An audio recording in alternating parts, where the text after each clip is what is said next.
This podcast is brought to you by sarahraven.com, which is home to everything you need for a truly beautiful and productive garden.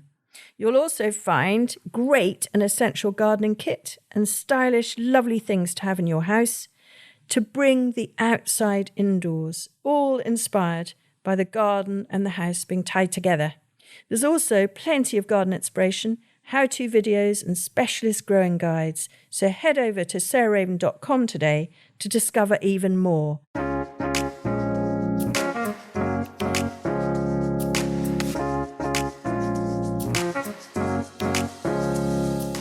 Welcome to Grow Cook Eat Arrange, the podcast of me, Sarah Raven, and various different guests. And today I'm rejoined by Josie Lewis, our head gardener at Perch Hill, who's done tons of podcasts with me over the last 4 years.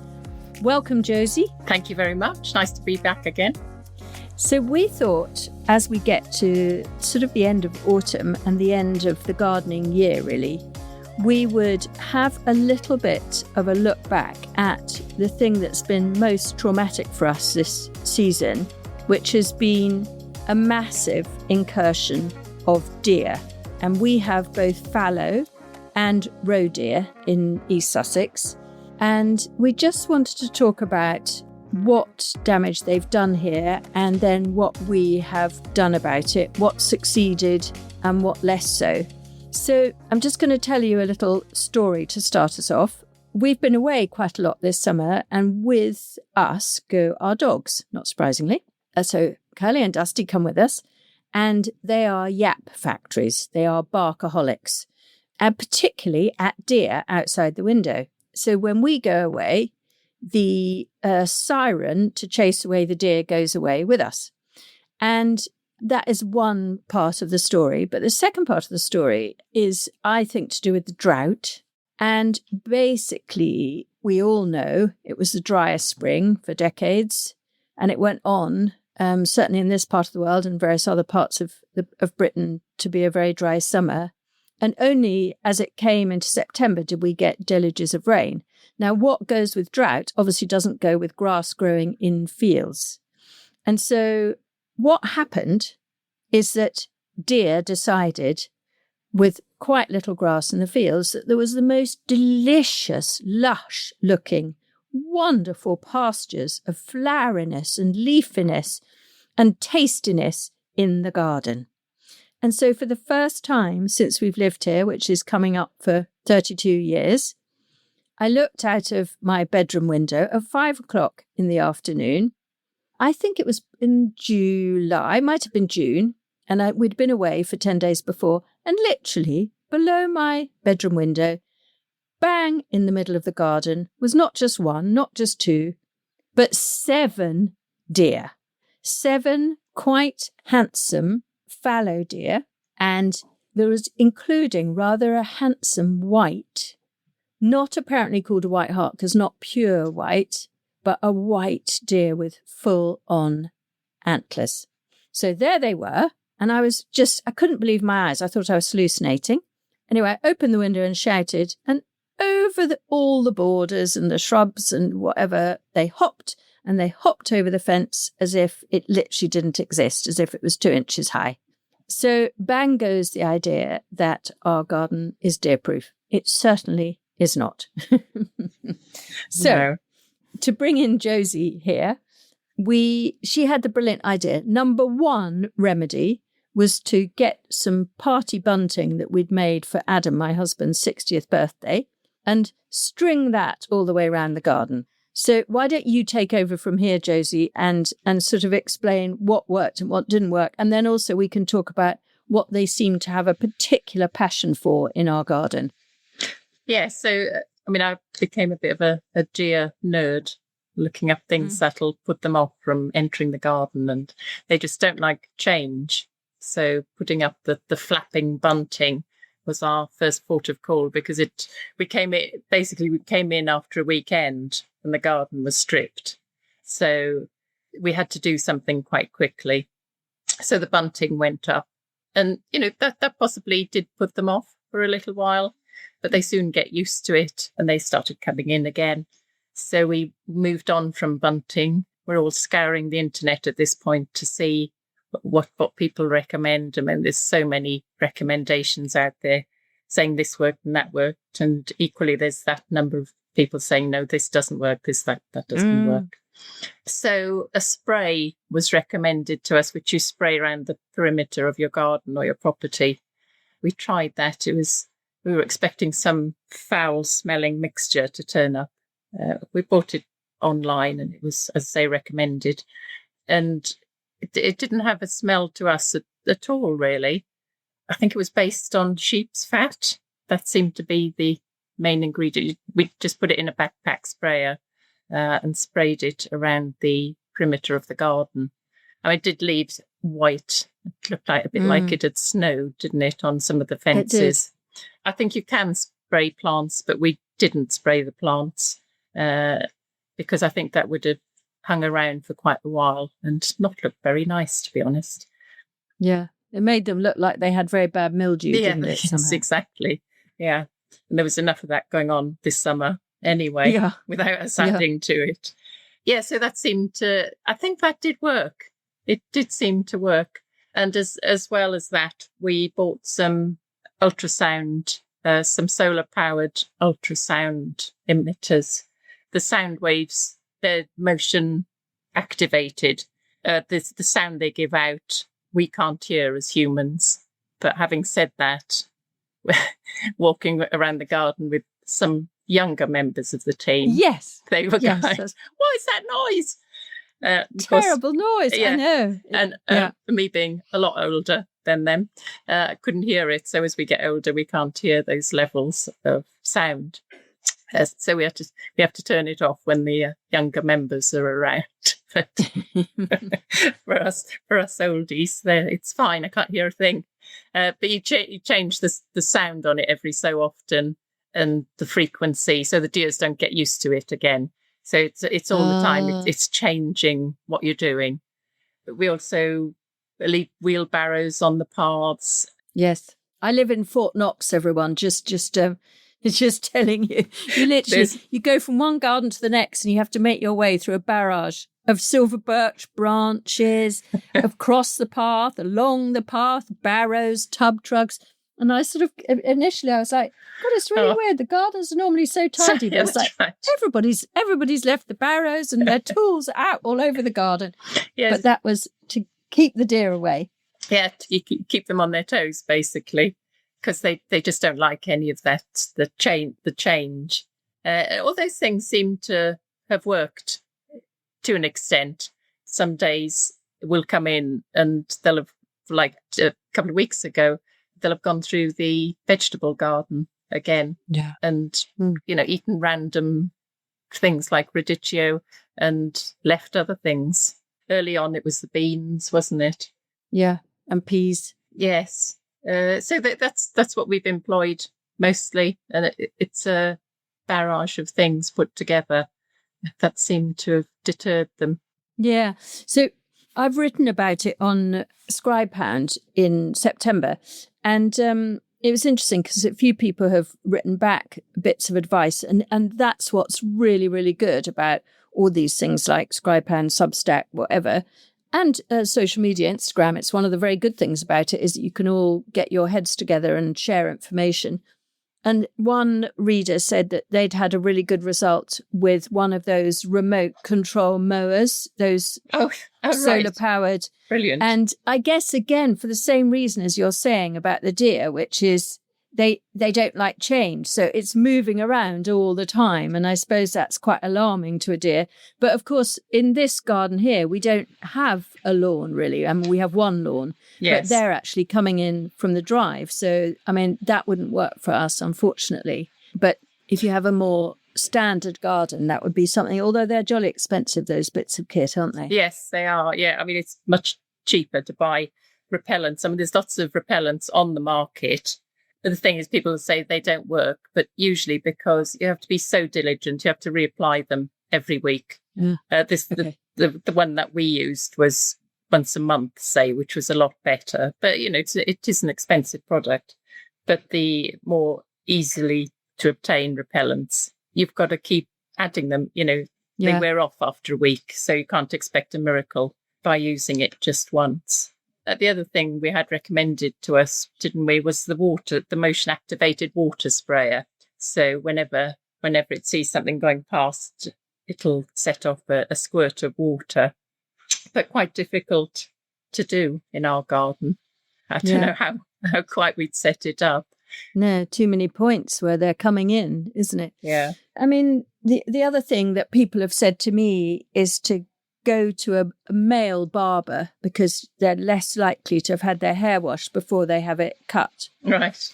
And then to get some old tights and stuff the old tights with all this hair. Yeah. And hang that around your perimeter. Yes. But I mean, that's a pretty gross idea, really, isn't it? I mean, the idea that the garden's open to the public and we've got all these old tights hanging full of pulling with old hair.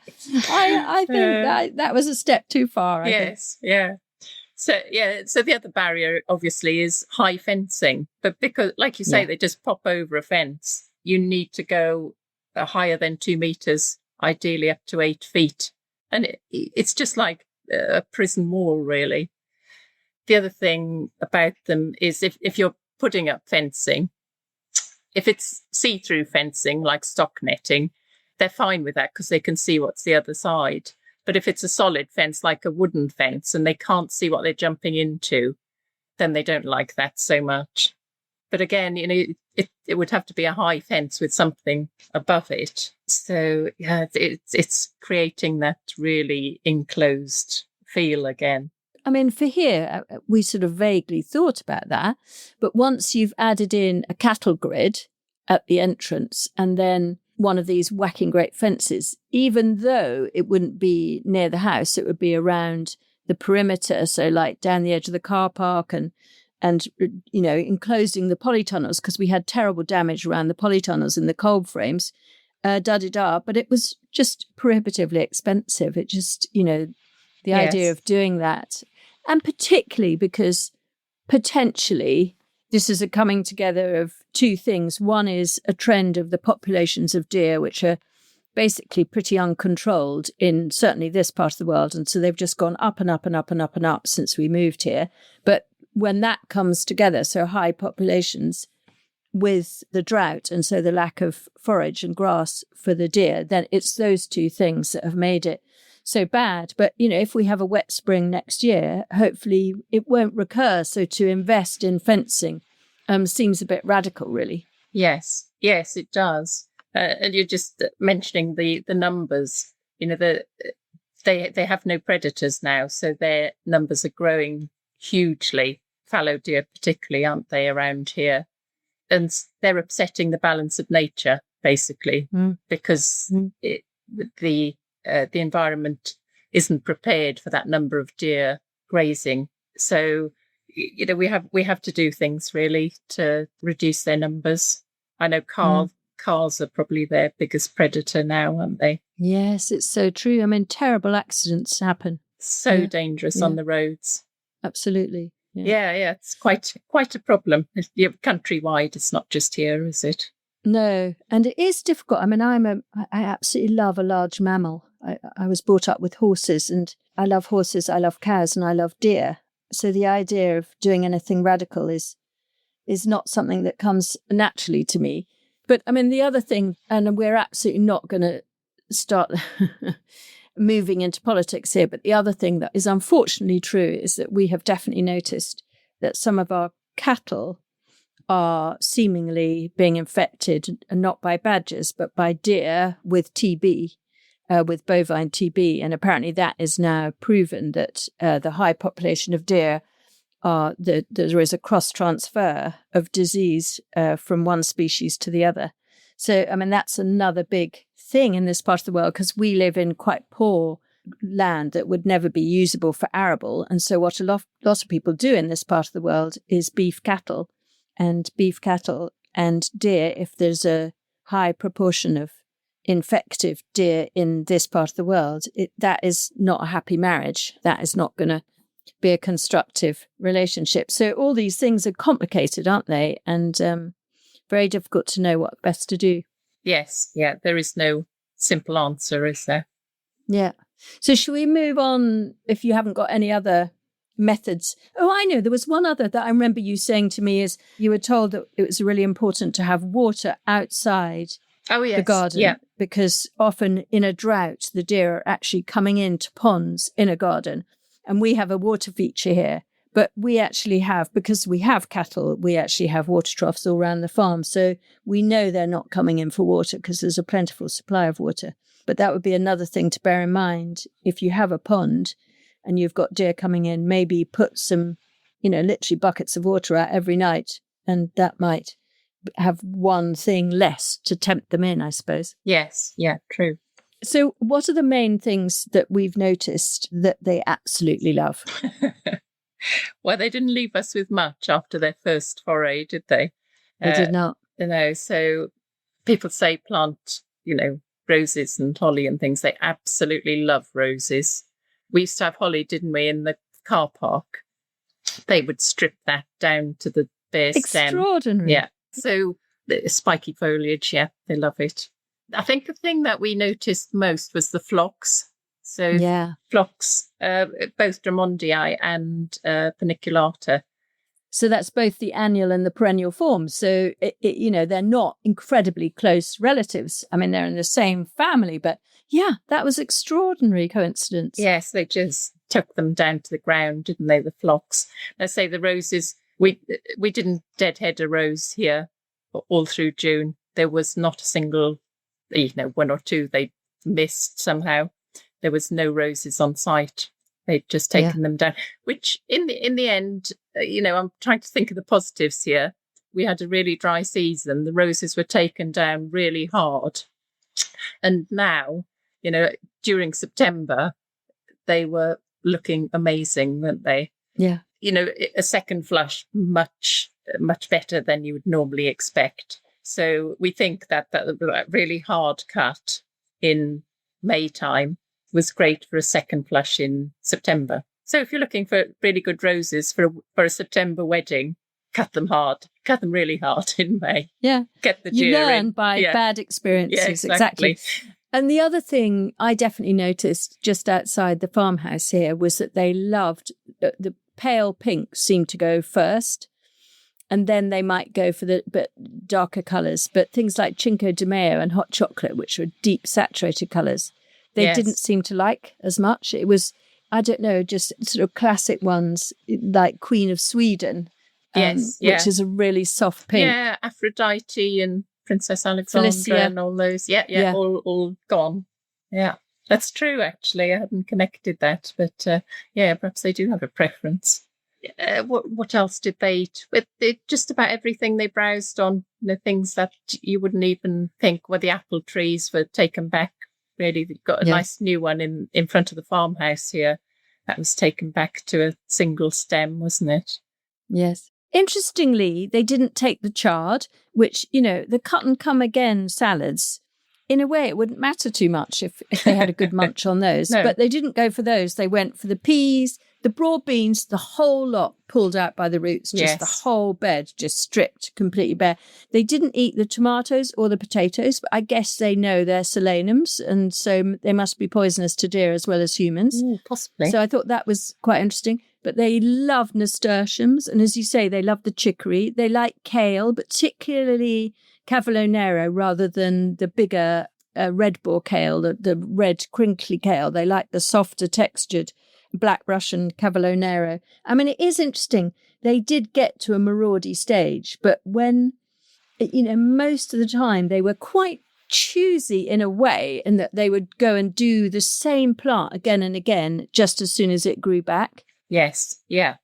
And until slightly later in the season, when they left them alone and moved on to other things. It's very bizarre, their feeding habits. And also things close to the ground. It's like they don't want to put their faces down close to the ground. I know they browse grass, but if it's just a nice height, they would eat the whole thing. Not too high, not too low, just in the middle. And they're lazy. Yeah, basically. And in their grazing habits. Yeah. Well, if they have so much choice, they probably think, I just won't bother with the low things. So that was interesting as well. And then, the things recommended that'll survive deer browsing. Things with furry foliage, like stachys, they tend to avoid the Verbena bonariensis. That seemed to survive.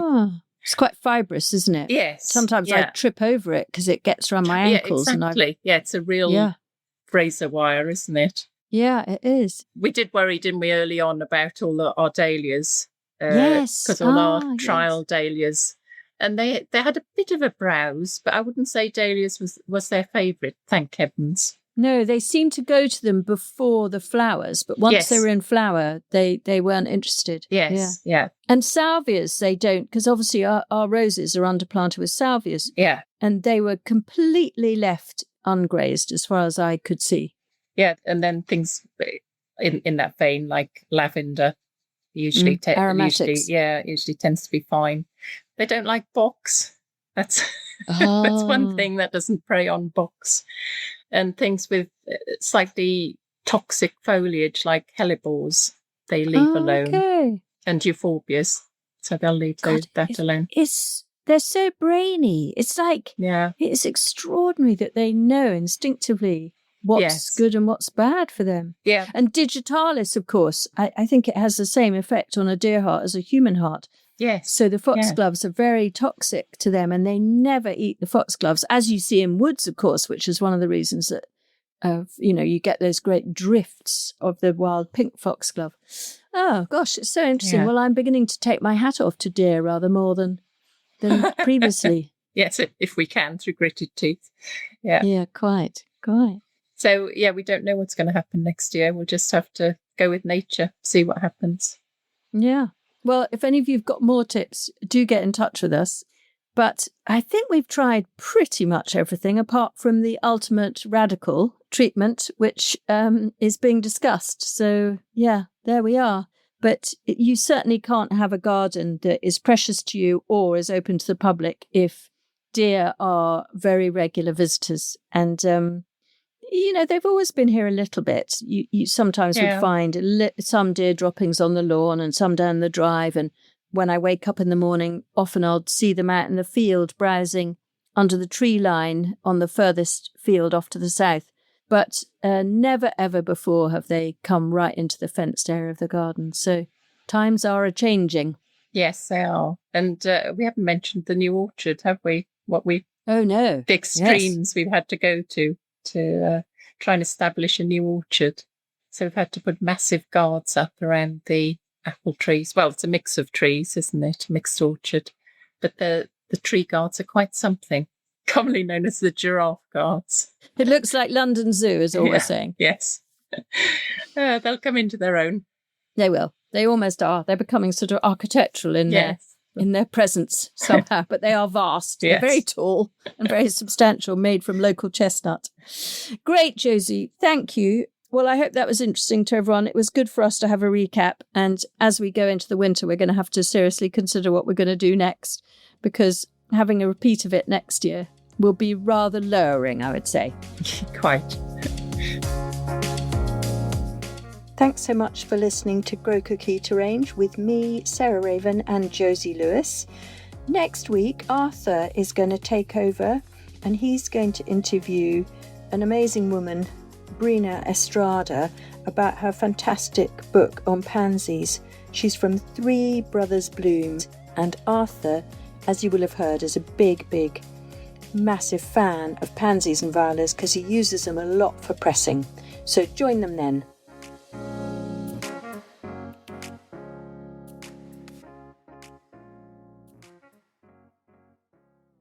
You can find more information, photos and advice sheets on all the plants and recipes we talk about on this podcast by heading to the show notes or at sarahraven.com/podcast.